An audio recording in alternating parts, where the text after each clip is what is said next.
USC under Pete Carroll, a 97-19 overall record, a 62-14 conference record, 7 11-plus win seasons, 3 Heisman winners, the first school to have 3 Heisman Trophy winners in a 4-year span, 2 national championships, 6 BCS Bowl victories, 34-game winning streak, 25-1 in the month of November. In 2004, USC went 13-0. They had an impressive 4-1 Rose Bowl record, 33 consecutive weeks ranked as the #1 team in the AP poll, 63 straight 20-point games, 7 conference championships, 8-1 versus their rivals Notre Dame, and 8-1 versus their rivals UCLA. So how could they possibly have underachieved? Well, let's start from the beginning. Carroll was named the Trojans head coach on December 15, 2000, signing a 5-year contract after USC had gone through a tumultuous 18-day search to replace the fired coach Paul Hackett. In 2003, USC went 11-1 in the regular season, shutting out number 6 Auburn 23-0 and finishing number 1 in the AP poll and coaches poll, yet finished number 3 in the BCS behind LSU and Oklahoma. The BCS was a disaster, so this led to yet again another shared national championship, as USC dominated Michigan in the Rose Bowl game, and LSU won the BCS National Championship game in the Sugar Bowl versus Oklahoma. So concluding the 2003 season, USC did all they could, ranked number 1 in both polls, and got a share of the national championship. They'd follow it in 2004 going undefeated. All that 2004 USC team did was outscore opponents by an average of 25.2 points a game, as it racked up a combined 70 points in beating Notre Dame and UCLA both for the 3rd straight year. The 2004 guys posted a 70-34 margin against USC's 2 arch rivals. And this year compared to last year, they were actually in the BCS National Championship, and it was a 55-19 mauling of Oklahoma in the Orange Bowl, the team that stole their national championship spot last year. And now the stage was set for 2005. The major question arose: will Heisman Trophy winner Matt Leinart come back for his senior year to cap off the trifecta and win his 3rd straight national championship? As we all know, yes he did. And he was not settling for anything less than his 3rd Rose Bowl. USC went untested through the regular season until they had to go into South Bend versus their rivals Notre Dame. And this game would test the mental toughness and the team, and their championship experience was on display. The Trojans entered their 2005 rivalry game at Notre Dame as national champions, riding a ridiculous 27-game win streak, averaging an absurd 51 points per contest on the season. Notre Dame was also off to an impressive start in his first campaign under new head coach Charlie Weis. Star quarterback Brady Quinn led an offensive unit that was putting up 37 points per game. The Fighting Irish had already knocked off Pitt and Michigan and entered their meeting with USC as the 9th ranked team in the country. An overtime loss to Michigan State, the only blemish on their resume. The first 3 quarters of this rivalry clash lived up to the hype, with the teams trading blows throughout. Bush was brilliant once again, scoring a 36-yard touchdown in the opening frame and adding a 45-yard scamper to the end zone in the 3rd. The eventual Heisman winner then gave the Trojans a 4-point lead with his 3rd touchdown of the contest, quieting the massive crowd with 5:09 to play. Quinn, who finished 4th in Heisman voting that year, rallied the Fighting Irish in response, taking the offense 82 yards in less than 3 minutes to the USC's 5-yard line. He finished the drive himself, finding the end zone with 2:04 left to put the home side back in front by 3 points. And then with their backs against the wall, facing a 4th and 9 and the potential of losing their winning streak and the #1 ranking, Matt Leinart would find Dwayne Jarrett for 61 incredible yards to keep the season alive. And then to close it out with time expiring, the iconic Bush push. 6-0. They'd go the rest of the season without a true test and found themselves right where they wanted to be, the Rose Bowl game for the national championship of college football. And who would they meet? The previous year's Rose Bowl winners, and the #2 team in the country, the Texas Longhorns. It was a wire-to-wire #1 versus #2 matchup, and what many call the most hyped college football game of all time. And this is where the letdowns start. And you can't even really say a letdown because it was Vince Young in Texas. But after a back-and-forth war, USC lost a 11-point 4th quarter lead thanks to the heroics of Vince Young in a season-defining 4th and 1 stop by the Longhorns where a certain Heisman Trophy winner was taken off the field. And that leads us into 2006. The Rose Bowl loss to Texas was the last visuals in the collegiate careers of Reggie Bush and Matt Leinart. The Trojans would have to replace 7 offensive players, the major ones being Leinart, Bush, and White, and 5 defensive players who started in the Rose Bowl against Texas. On the bright side, they signed the #1 ranked recruiting class for the 3rd year in a row, highlighted by Taylor Mays. The Trojans would roll out class of 2003 quarterback John David Booty, and his #1 receiver heading into 06 was Dwayne Jarrett, looking to prove himself as the #1 receiver in the draft against Calvin Johnson. The Week 1 AP poll had Ohio State at #1, Texas, the defending champs, at 2, and USC at 3. But right off the gate, we would get #1 Ohio State versus #2 Texas in Austin. And the Buckeyes dominated the Horns, revenging their 2005 loss in the Horseshoe. And that was it for Texas. They were basically out of the national title picture. And Lee Corso was not high on the Horns' new quarterback Colt McCoy. Well, I think Texas is going to lose a couple more games because of their quarterback situation. Colt McCoy's a nice kid, and we did a story about him saving somebody in a swimming, across the lake. But this is Texas football, and this is not a Texas quarterback. I'm not so sure they can beat a lot of good football teams with McCoy at quarterback. It's early to say if he's not the answer. But USC would then roll through the first half of their season unfazed until that fateful day on October 28th in Corvallis. USC, the number 3 team in the country, would face an unranked Oregon State team. And this is where the first major disappointment took place following the Rose Bowl loss. The unranked 4-3 Beavers would come out the gate firing, taking a 33-10 lead with 4:50 to go in the third quarter. And then that is when the sleeping giant would wake up. SC stormed back behind the arm of John David Booty.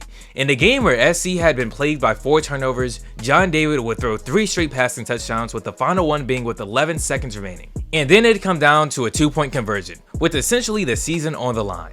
And Oregon State, despite being gassed all half, would stand strong. A poorly thrown fade to Dwayne Jarrett would end their season, or at least we all thought, because the Trojans would have a chance to right their wrongs the final week of the season versus their crosstown rival. But how? Well, following the loss, SC would go the rest of the regular season unscathed, including a win versus their other rival Notre Dame. And that would set up a win-and-end game versus their crosstown rivals UCLA.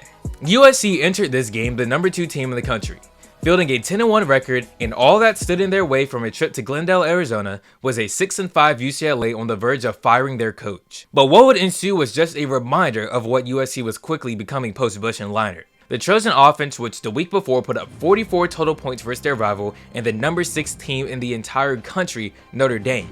It seemed to be a foregone conclusion that the national championship game would be Ohio State and Southern Cal, but looking ahead would be the downfall of the Trojans. USC's offense completely vanished into thin air. USC went scoreless in the first quarter, and their first points came from a safety forced by the SC defense. The defense showed up all night long, and it allowed SC to finally take the lead with 51 seconds remaining in the first half on their first offensive score of the night. But the second half would become essentially a repeat of the first half, with SC's offense going dormant and the Bruins putting up 2 field goals that would be enough to claim a 13-9 lead with 5:33 remaining in regulation. 71 yards and 11 light blue and gold jerseys stood between John David Booty and the Trojans' trip to their 3rd straight BCS National Championship game in a row.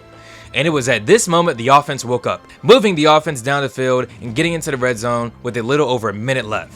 And 20 yards away from Arizona, John David's pass attempt was tipped into the air and intercepted, a shocking end to the Trojans' regular season, and consequently the game that sent Florida to the national championship, kicking off the SEC's reign of dominance over college football. Now, SC did respond with a dominant showing in the Rose Bowl game against Michigan, the previous number 2 team in the country, before losing to number 1 Ohio State in the game of the century. It was a 32-18 mauling, with John David Booty throwing for 391 yards and 4 touchdowns, and wide receiver Dwayne Jarrett with 11 catches for 205 yards and 2 touchdowns. The offense completely flipped the switch from their previous game against UCLA, which was also in the Rose Bowl. Many were still saying SC was the best team in the country, and of course, that would set up the upcoming 2007 season. USC entered 2007 ranked as the number 1 team in the country. Of course, Ohio State lost Ted Ginn, Troy Smith, and other names. And Florida lost their starting quarterback Chris Leak, even though as I say this they had the future Heisman winner Tim Tebow taking over under center. And as for Texas, they were still trying to get things figured out under Colt McCoy.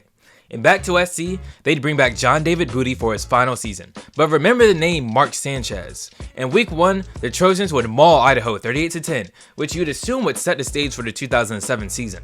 But for those who know, this is the infamous 2007 college football season, a season which started when the preseason number 5 team in the country, Michigan, lost to an unranked Appalachian State in one of the biggest upsets of all time. There were then many more upsets involving each week's number 2 team, but back to SC. They'd go through September unscathed before meeting unranked and 30-point plus underdog Stanford, led by head coach Jim Harbaugh and future NFL cornerback Richard Sherman, but at wide receiver. And on that October 6th night in 2007, a game which nobody was really paying attention to because the new number 1 team in the country, the LSU Tigers, were facing the defending champion Tim Tebow Urban Meyer-led Florida Gators in Death Valley at night. And even though that game would see a thrilling ending with the Tigers leading a 4th quarter comeback, the talk of the night immediately became USC struggling to put away Stanford.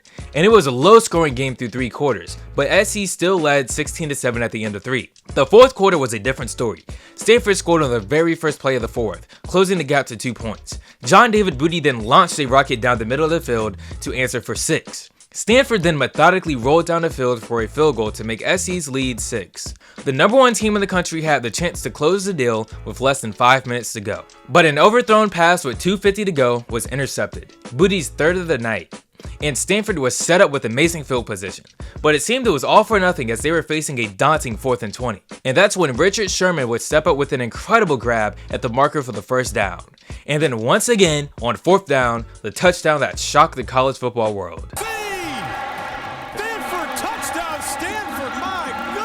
Booty was then intercepted for a 4th time to really put a halt in USC's national title hopes.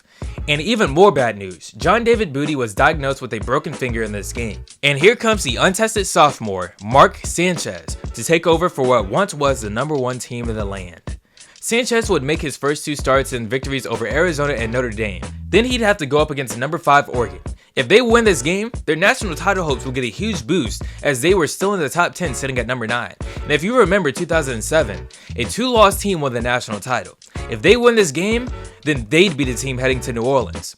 As we all know, an inexperienced quarterback in a top 5 showdown on the road isn't the best recipe for success. But the special teams gave USC a huge start to this game, forcing a fumble.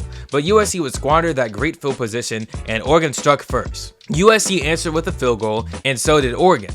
So USC averts a huge deficit and only trails 10-3 at halftime, and Sanchez would show up to start the second half, tying the game at 10 on the first drive. USC's defense got a stop, and the Trojans were looking to take the lead.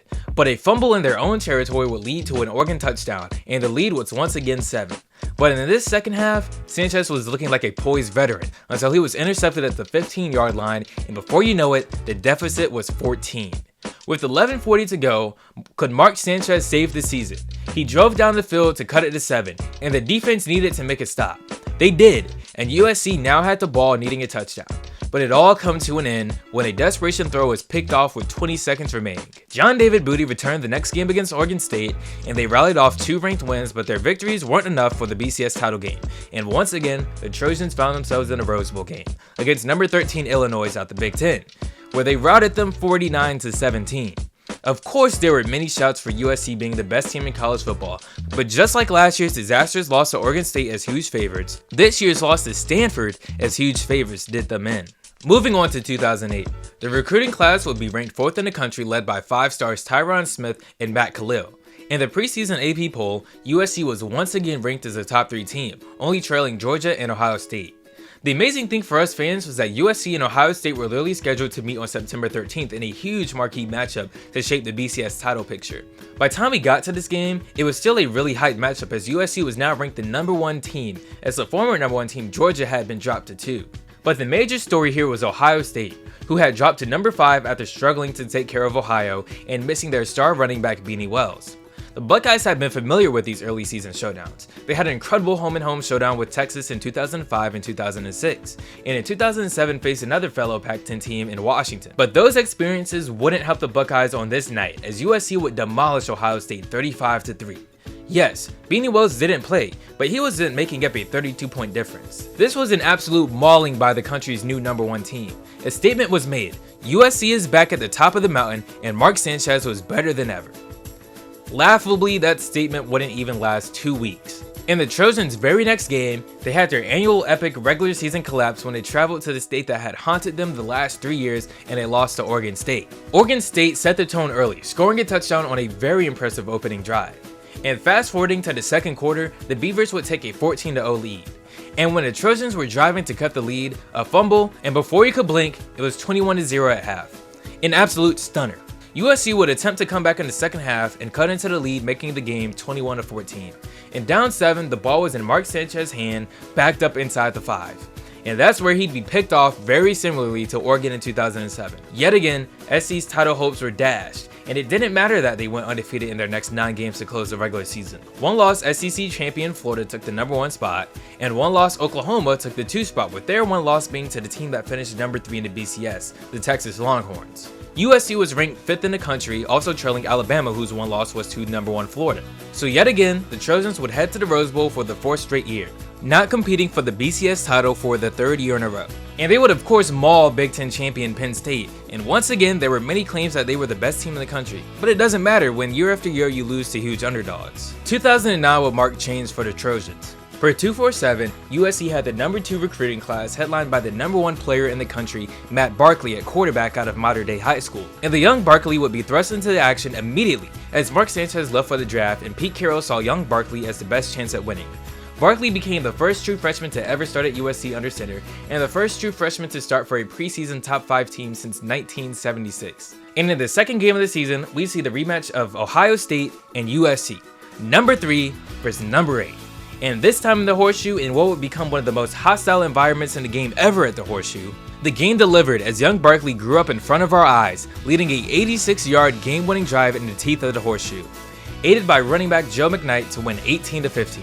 That would be the peak of SC season, as Barkley suffered a bruised shoulder versus Ohio State, forcing him to miss next week's game against Washington, which they'd lose. The rest of the season was a bumpy road as they'd lose 3 games after that loss to Washington, failing to win the Pac-10 for the first time since 2001. And after that year's Emerald Bowl win versus Boston College, the dynasty would come to an end, as Pete Carroll would dash for the NFL amid incoming sanctions and regarding to the Reggie Bush scandal. The team lost many scholarships and bowl eligibility, and that signaled the end of what I call an underachieving dynasty in SoCal. Lastly, a question I pose to you guys: how many national championships would USC have won under Pete Carroll had there been a college football playoff?